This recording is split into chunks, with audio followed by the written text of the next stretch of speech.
Lo dijo en la primera hora. Muy bien, 7:04 en la mañana. ¿Cómo está? Feliz. ¿Todo feliz, bien? Contenta. Muy bien, muy bien. Yo decía, ya llegó por quien lloraban. Bueno, Ya llegó por quien usted lloraba. sí, yo sí lloraba.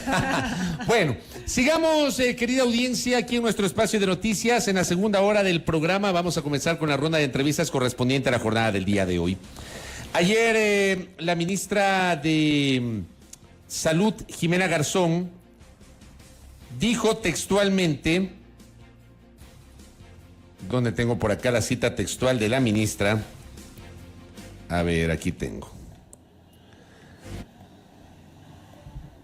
Dijo que se espera un pico de contagios de COVID-19 en las próximas 2 semanas y que la variante Omicron se espera que vaya desplazando a la variante Delta. De hecho, la ministra dijo que el viernes pasado, en esa evaluación que se hizo la semana anterior, había señalado que las georreferencias de la semana anterior daban cuenta de que el 80% de los casos de la semana anterior eran Omicron y 20% Delta. Digamos, hay esta expectativa de que se vaya desplazando a Delta, que es mucho más letal que la Omicron, pero la Omicron es una variante, eso nos han explicado las autoridades y los especialistas, tiene una velocidad de transmisión muchísimo más grande. Y está claro que hay una situación muy compleja. Por eso acudimos obviamente a los especialistas. El doctor Santiago Ron nos atiende telemáticamente. Él es investigador, académico, docente en la Pontificia Universidad Católica del Ecuador y además PhD en Biología Evolutiva. ¿Cómo le va, doctor? Qué gusto, bienvenido, buenos días. ¿Qué tal, Fabricio, Belkis? Buenos días, gracias por la invitación. A usted, doctor, por la gentileza de atendernos. ¿Usted coincide con esta visión de la ministra de Salud en el sentido de que efectivamente estamos viviendo un pico de contagios que se podría expresar con mayor fuerza en las siguientes 2 semanas y que posiblemente Omicron vaya desplazando totalmente a la variante Delta? ¿Tiene asidero científico ese argumento, doctor? Sí, sin duda. Concuerdo con la apreciación de la ministra.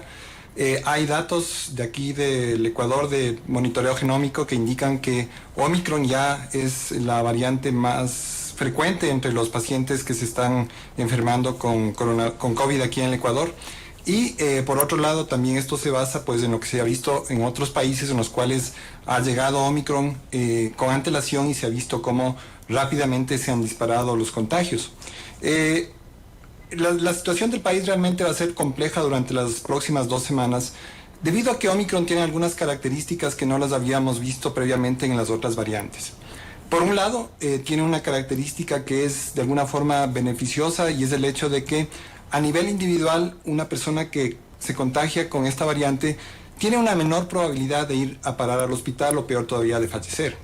Sin embargo, esa ventaja se ve totalmente neutralizada por el hecho de que tiene una capacidad de contagio que es fenomenal. Yo me quedo con la boca abierta al ver las curvas de contagios que se ven en otros países en los cuales Omicron llegó antes. Pues se ve que la cantidad de casos aumenta rapidísimamente, mucho más que lo que se había visto con las olas anteriores. Solamente para darte unos ejemplos de lo particular que es Omicron con respecto a las otras variantes. En el caso del Reino Unido, nosotros tenemos que el número de contagios con Omicron llega a ser 3 veces más alto que el récord histórico que fue puesto por las variantes anteriores. En el caso de Nueva York, estamos hablando de 430% más casos que el récord histórico que fue dejado por las olas anteriores. Y eso sin duda, pues este gran número de contagios que se están generando, pues también ponen bajo estrés a los sistemas de salud. En el caso de Nueva York, una vez más, vemos que más o menos el 90% de la capacidad de los hospitales está llena en este momento. Si es que siguen aumentando los casos, pues en países como el Ecuador, donde el sistema de salud es bastante débil, es muy probable que el sistema de salud llegue a colapsar y esa es la preocupación principal que tenemos ahora. Doctor, muy buenos días. Bienvenida a este espacio. Yo quisiera consultarle si nuestro sistema de salud en el país está preparado frente a la presencia de esta nueva variante. Si bien está claro que la sintomatología que se ha registrado no ha provocado en este caso que en su mayoría los pacientes terminen en los hospitales del país. También es cierto que hay un número importante de ciudadanos en el Ecuador que no está vacunado, lo que complica los cuadros, y la presencia de Omicron y esta velocidad de contagio es una realidad inminente. Insisto, ¿nuestro sistema de salud está preparado? Yo diría que no. Digamos, el problema de los hospitales en el Ecuador y en general el sistema de salud, pues viene desde hace años, diría yo, y se ha agudizado especialmente durante la segunda mitad del año 2021. Todos conocemos los problemas que tienen los hospitales incluso para satisfacer sus necesidades más básicas. En ese contexto, que llegue esta variante que va a producir una enorme cantidad de contagios y además va a generar una gran cantidad de pacientes que van a necesitar ir a los hospitales, pues es sin duda una causa de enorme preocupación porque el sistema de salud no está preparado. Uno de los signos, digamos, más claros, más evidentes de que no estamos preparados es el hecho de que en la actualidad la positividad de las pruebas PCR que se hacen para detectar el SARS-CoV-2 está más o menos por sobre el 50%. Lo cual es elevadísimo, es uno de los niveles más altos que hemos tenido en toda la pandemia y es algo que indica que la cantidad de pruebas que se están haciendo es extremadamente baja, está muy por debajo de lo que recomiendan las autoridades de salud a nivel mundial. El nivel de positividad debería mantenerse por debajo del 5%. Nosotros estamos en el 50%, es una clara indicación de que no estamos preparados. Ahora recibo un mensaje que me escribe una de nuestras oyentes, Tamara Hidrobo. Ella nos escribe desde Países Bajos y me dice: aquí hemos roto récords de pruebas positivas desde que llegó la pandemia y el Omicron, de 23,000 a 25,000 a 30,000 test positivos al día. La población aquí es de 17 millones y estamos en confinamiento todavía. Lo que está pasando justamente tanto allá cuanto acá es espantoso. O sea, es inevitable la comparación y es uno de los temas sobre los cuales lamentablemente los dos últimos gobiernos, ni el gobierno del presidente Moreno ni el gobierno del presidente Lasso, lograron solventar, que es la muy baja cantidad de testeos que se dan aquí en el Ecuador, doctor. Es increíble, ya vamos para los 2 años de la pandemia y hasta ahora no podemos resolver ese problema.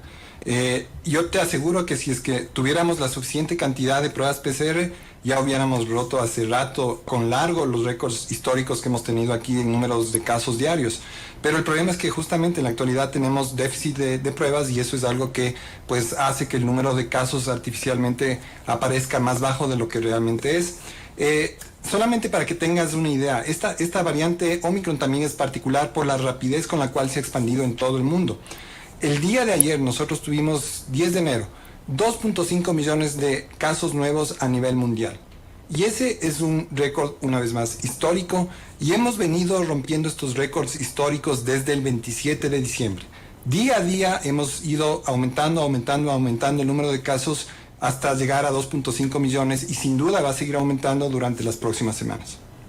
Correcto, doctor. Seguimos teniendo mensajes relacionados con esta preocupación que tienen los ciudadanos respecto de la letalidad de esta nueva variante, y aquí yo quisiera detenerme un poco para poder profundizar en los síntomas, como hacía referencia hace unos minutos, porque mucho se tiende a creer, sobre todo en estas últimas semanas, que pasa por una mera gripe estacional. He leído casos en redes sociales que desde el propio sistema de salud derivan a los pacientes o los regresan a sus hogares con diagnóstico, por ejemplo, de amigdalitis. Leía un mensaje cuando luego de hacerse una PCR se confirmaba que era COVID positivo. Entonces, yo quisiera profundizar, doctor, en los síntomas característicos de esta variante Omicron, de los cuales yo creo ya se puede hablar y se pueden identificar, lo que no ocurría hace unas semanas cuando era nueva su presencia. Bueno, sí, digamos, los síntomas me parece que son ampliamente conocidos. Si es que usted tiene síntomas de algo que es similar a una gripe, dolor de cabeza, constipación, tos, esos son indicaciones claras de que podría estar usted infectado con esta variante. Entonces, en ese caso, incluso si parece ser una gripe muy moderada, es muy probable en esta época que se trate del COVID y por lo tanto es muy importante que estas personas se aíslen y eviten contagiar a los demás. Doctor, yo le pregunto a usted a propósito de un mensaje que también recibo. Dice: Sudáfrica, pregunta un oyente, ¿es un espejo para nuestro país? ¿Omicron va desapareciendo los contagios? ¿Se podría hablar del fin de la pandemia o no, doctor? No, yo creo que, digamos, el coronavirus va a estar entre nosotros de una forma permanente, va a ser algo parecido a lo que sucede con el sarampión, por decirte algo. Lo más probable es que, digamos, una vez que la humanidad se prepare mejor para ir enfrentando las diferentes variantes que van a aparecer, se mantenga en una frecuencia baja en todo el mundo, circulando permanentemente. Eso es lo que los especialistas han pronosticado. Es decir, de esto no nos vamos a liberar nunca. De hecho, siempre vamos a tener que monitorearle.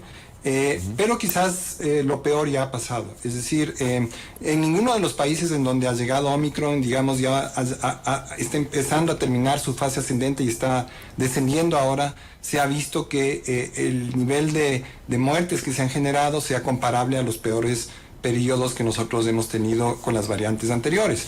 En el caso específico del Ecuador, por ejemplo, nosotros en la semana pasada tuvimos alrededor de algo más de 20 muertes, 27 muertes me parece a nivel nacional. En el año 2021, durante el peor periodo, durante la peor semana, tuvimos más de 600 muertes. Entonces todavía estamos en niveles bajos comparativamente con los peores momentos históricos que hemos tenido. En el caso de Guayaquil, justamente ayer anunciaban que tenían en la actualidad unos 7 muertos por día. Recordemos que en Guayaquil, en el peor momento de la pandemia, llegamos a tener 700 muertos diarios. En marzo, abril del año pasado, ¿no? Marzo, abril del 2020, perdón. Marzo, abril del 2020 teníamos esos promedios en Guayaquil, doctor.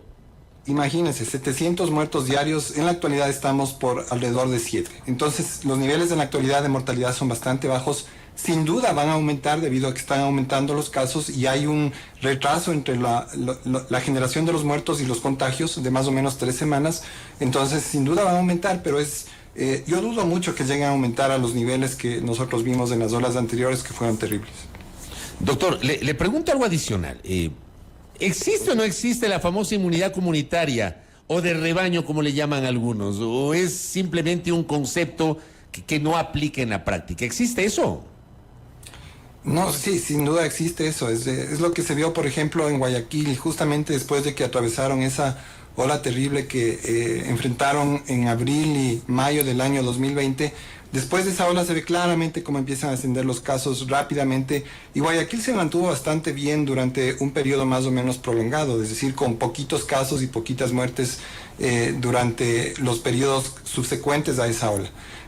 Pero una vez que llegan estas nuevas variantes, nuevamente se rompe esa inmunidad de rebaño, debido a que estas variantes tienen características epidemiológicas distintas que favorecen mayor transmisión, que hacen que el tiempo que necesita una persona para aumentar la carga viral y contagiar es menor, etcétera, y eso es entonces lo que rompe la inmunidad de rebaño, y entonces nuevamente se producen estos aumentos y estas nuevas olas.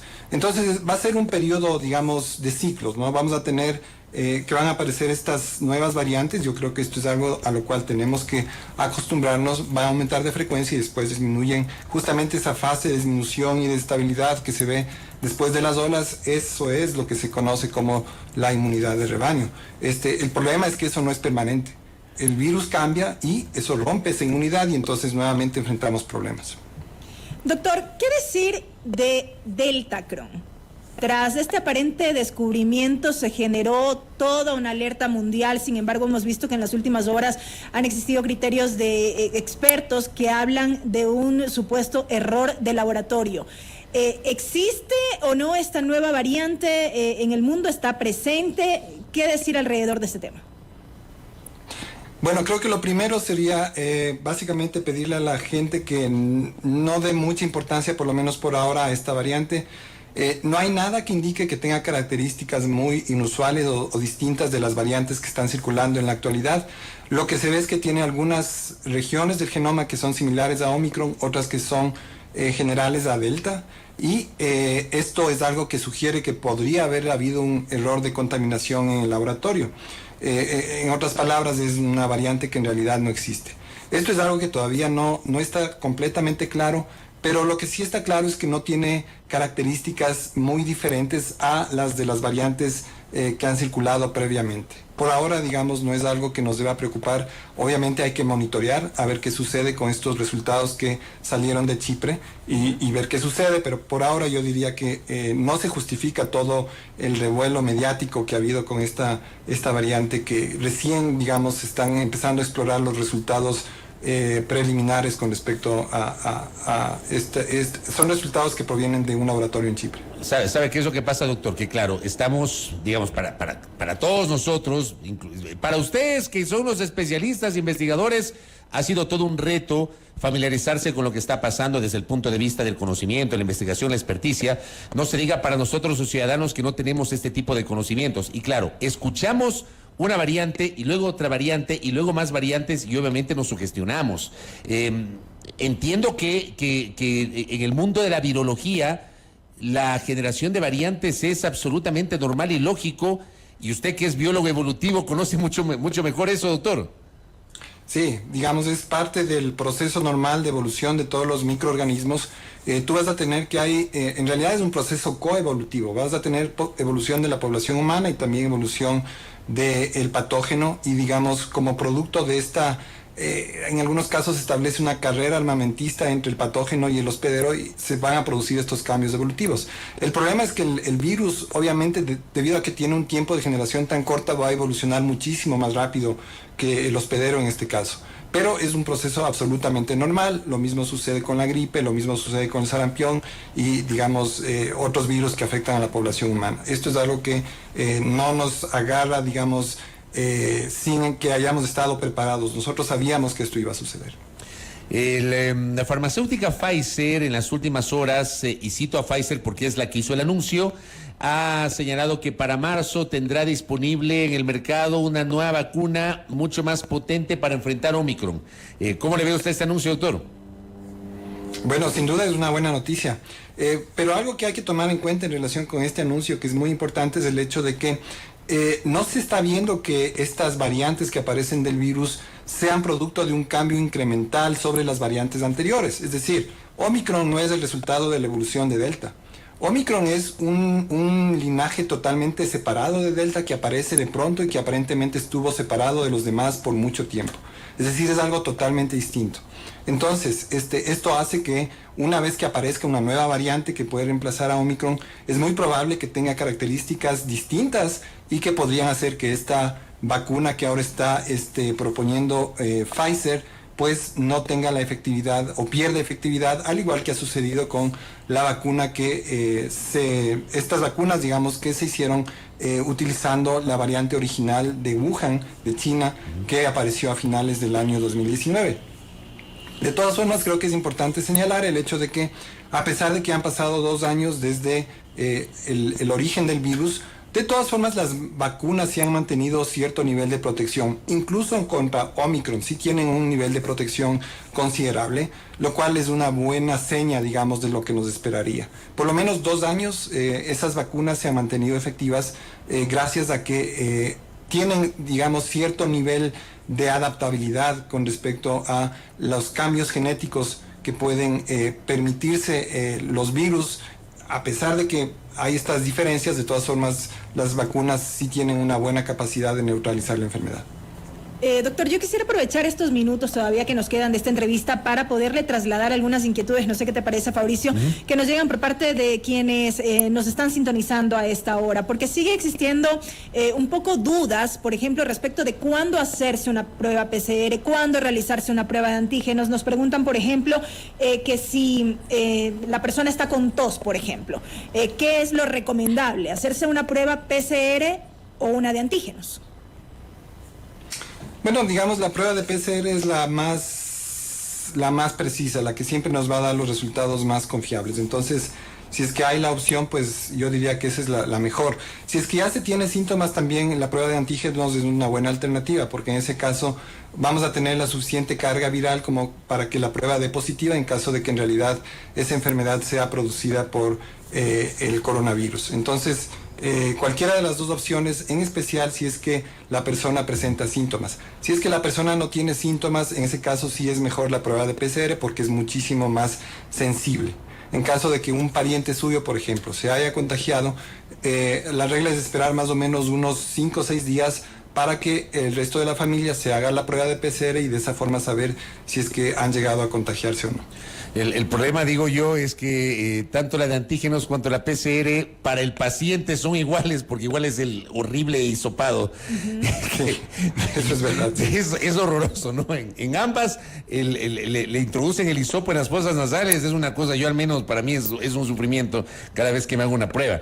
Pero digo, científicamente, usted recomienda entonces mejor la PCR, científicamente hablando. La PCR es la más sensible, la que nos va a dar la menor probabilidad de que tengamos un resultado negativo en caso de que una persona en realidad esté infectada. Ahora bien, otra de las preguntas que hace la audiencia, y sí le pido a usted que conoce estas materias, nos vuelva a aclarar sobre la combinación de vacunas. Se sigue generando la misma pregunta: ¿qué pasa si completé las 2 dosis con Sinovac? ¿Qué pasa si me pongo Pfizer? ¿Qué pasa si me pongo AstraZeneca? ¿Qué pasa si me vacuné en Estados Unidos con la vacuna de Janssen, la de Johnson & Johnson? ¿Cuál debería ponerme acá? Siguen estas dudas, doctor, que nos gustaría que usted las pueda absolver. Bueno, en general lo que se ha visto es que la combinación de vacunas es buena, es positiva.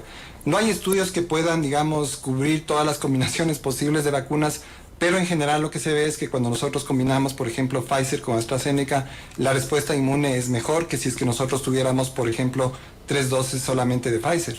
Entonces es algo bueno, es algo positivo combinar diferentes tipos de vacunas. Cuando los pacientes se acerquen a los centros de salud, pues obviamente los especialistas que están ahí les van a aconsejar para que se pongan la vacuna que sea y que resulte más conveniente. Aquí hay otra pregunta que también me parece interesante. ¿Cuál es la diferencia en protección entre vacunados con 2 dosis versus los que tienen 3 dosis? E incluso le voy a añadir algo más, porque claro, en Chile me parece que ya empezaron a administrar la cuarta dosis. ¿Cuáles son las diferencias ahí, doctor? Hay bastante diferencia. En el caso de 3 dosis alrededor, depende de la vacuna, ¿no es cierto? Pero en el caso de Pfizer es alrededor, está por sobre el 90%, mientras que si solamente tenemos las 2 dosis está por sobre el 60% la efectividad para prevenir muerte. Entonces, sin duda, pues hay una diferencia considerable y es por eso tan importante que nosotros lo antes que podamos nos administremos esa tercera dosis, de ese refuerzo, y es por eso que las autoridades de salud están insistiendo tanto en este tema. Nos preguntan también, doctor, ¿a los cuántos días después de infectarse se debe volver a realizar el examen para determinar si ya no estamos contagiados? Alrededor de los 5 o 6 días después de tener una prueba positiva, digamos, y si es que vemos que ya desaparecen los síntomas, nos hacemos la prueba PCR y salimos negativos, digamos, esa sería una indicación de que ya hemos pasado este periodo de riesgo de contagio. Algo importante también tomar en cuenta es que solamente los primeros días, especialmente los primeros 5 días después de la detección de la enfermedad, la persona es contagiosa. Después de eso ya la probabilidad de contagio baja muchísimo. Entonces, es por eso que incluso hay países en los cuales ya se ha cortado el tiempo de la cuarentena solamente a 5 días. Recordemos que antes era 10, incluso al principio de la pandemia eran 14 días los necesarios para hacer la cuarentena. Pero se ha visto que los días más riesgosos son los primeros, ¿no? Estos primeros 5 días son los que durante los cuales hay que tener el mayor cuidado. Pero, por ejemplo, ¿cómo ha evolucionado también ese concepto, doctor? Porque me acuerdo que cuando recién llegó la pandemia se hablaba de 21 días de aislamiento, luego le bajaron a 15, luego a 14 y luego a 10. Claro. Ese es el promedio que se mantiene ahora mismo. Claro, un periodo de aislamiento de 10 días. Claro, cuando a mí me dio en marzo del año pasado, a mí me recomendaron 10 días, yo me extendí a 15 y al día 16 me hice una prueba de antígenos y ya salí negativo. Pero digo, ¿por qué estas variaciones del tiempo de cuarentena, doctor? Justamente porque cada vez se aprende más sobre la epidemiología del virus. Nosotros aprendimos, digamos, que durante los primeros días del contagio es cuando más probabilidad se ve de que otras personas que están cercanas al paciente pues puedan adquirir la enfermedad. Algo importante, digamos, es el hecho de que, como les dije hace un momento, hay países en los cuales se ha disminuido el periodo de cuarentena a apenas 5 días. Y el motivo para esto digamos, es algo que ha sido criticado, porque todavía no está muy claro en el caso de Omicron cuál debería ser este periodo, o cuál es este periodo de mayor riesgo de contagio. Cada variante tiene características distintas. La razón principal por la cual se acortó el periodo de cuarentena es justamente para evitar que haya un colapso de los sistemas de salud, porque hay médicos y enfermeras que se contagian y si es que nosotros les sacamos de los centros de salud durante 10 días, eso es algo que iba a generar un estrés demasiado alto. Entonces, justamente como una respuesta para esto, se acortó este periodo, pero en realidad esto es algo que ha sido bastante cuestionado. Yo diría que lo más seguro es establecer los 10 días de cuarentena, justamente porque todavía no se conoce bien las propiedades específicas y particulares de Omicron. Para las otras variantes, 10 días está muy claro que son suficientes.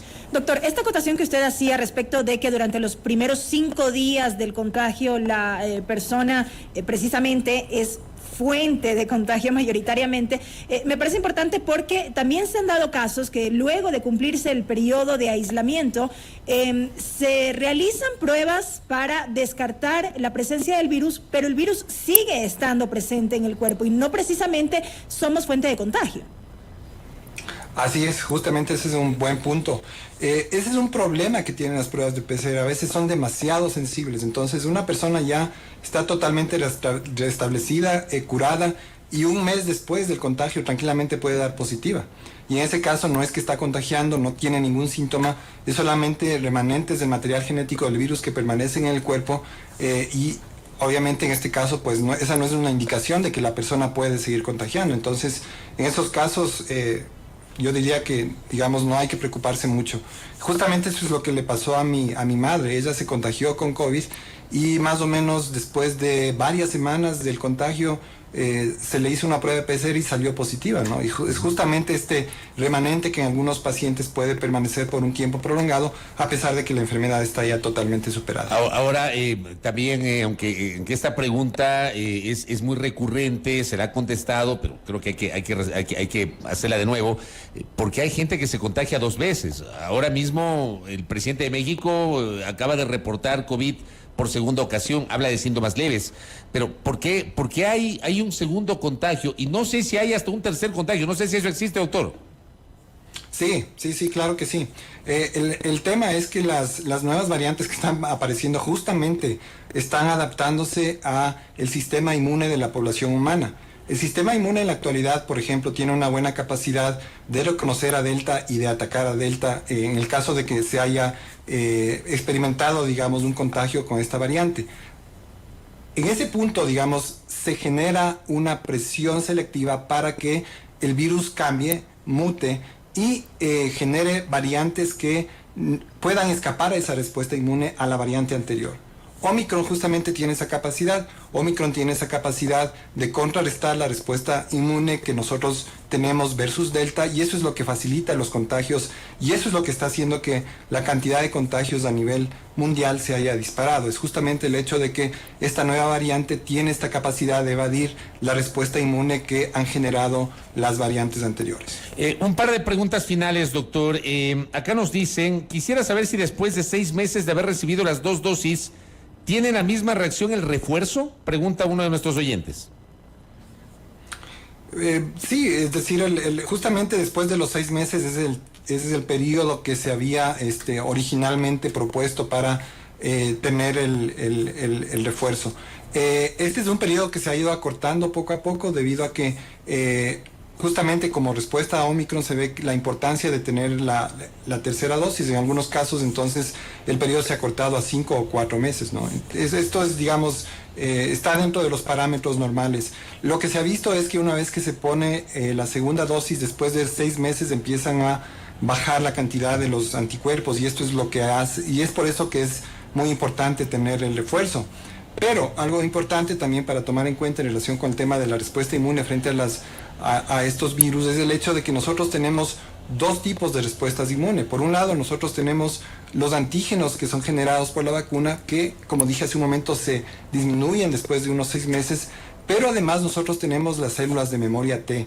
Y esas células de memoria van a mantener inmunidad a lo largo de toda la vida. Es decir, el cuerpo nunca se va a olvidar de que en el pasado estuvo expuesto a esa proteína, digamos, que viene con estas, o a ese ARN mensajero que viene con estas vacunas. Y esto es entonces lo que nos va también a dar cierto nivel de protección, incluso frente a estas variantes que, a pesar de que tienen una gran cantidad de mutaciones, estas células tienen cierta capacidad o retienen cierta capacidad de reconocerles, y es por eso que, a pesar de que Omicron tiene esta capacidad de evadir la respuesta inmune. Esta evasión no es total y eso también hace que la persona que se enferma con Omicron pues tenga síntomas que no son tan graves en comparación con lo que sucedía cuando la población estaba totalmente nunca había sido expuesta, digamos, a estos virus, que es lo que sucedió con la primera ola que experimentamos en el año 2020. Y con esto termino, que es una pregunta que me hace la ingeniera Carolina Zurita,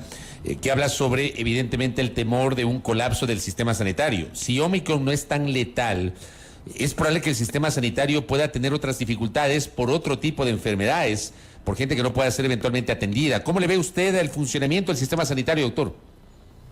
Sí, sin duda, como no es tan letal, pero como dije al principio, la cantidad de contagios es tan alta que a pesar de que la letalidad es baja, de todas formas podemos tener una gran cantidad de personas que necesiten ir al hospital y obviamente eso va a generar un estrés que haga que otros problemas de salud no sean atendidos. Las salas de emergencia en la actualidad aquí en el país están en algunos casos ya al 100% o están cercanas al 100% y eso sin duda genera problemas con otros tipos de problemas de salud que también van a tener dificultades de ser atendidos debido a la situación actual del sistema de salud.